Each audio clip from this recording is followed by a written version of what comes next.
If Trump was currently president, you were still working with him on this part of the world, what actions would you take?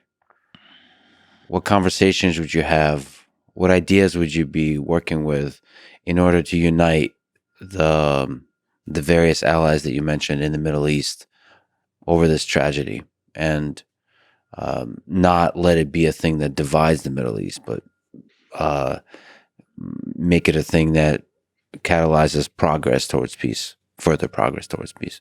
So I want to say one thing, Lex. I have a lot of friends who are fans of Trump, who are not fans of Trump. But one thing I want to say with absolute certainty is that if President Trump was in office, this never would have happened. And when President Trump was in office, anyone who supports Israel or who wants to see, Jewish people not be innocently slaughtered, he would never have allowed that to happen. It did not happen when he was in power, and I hope people recognize that as something that's very, very true.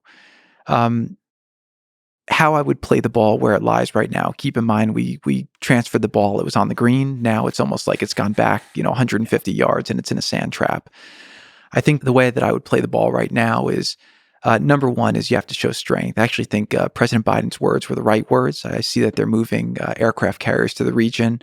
Again, the purpose of having a strong military, I believe, obviously, if you get into a war, you want to win the war. But the purpose of a very strong military primarily is to avoid a war.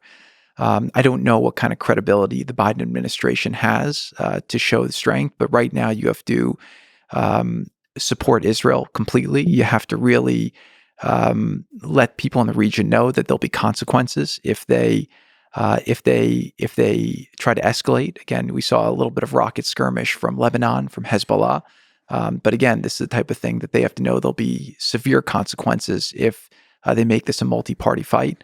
And I think sending a strong message to Iran, I think that they have to see some consequences from this and know that they're not going to be allowed to have a free reign to cause instability, and that, Iran doesn't usually fight face to face. They usually do it through proxies.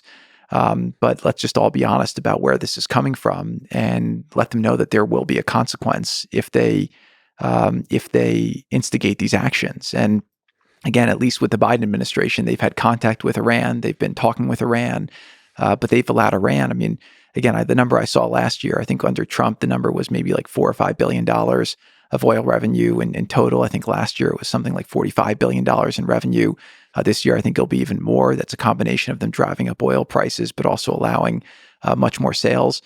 You would think that they would find a way to get them to behave and allow them to have this happen. Or if that's not the case, then be tough. Go back to being tough.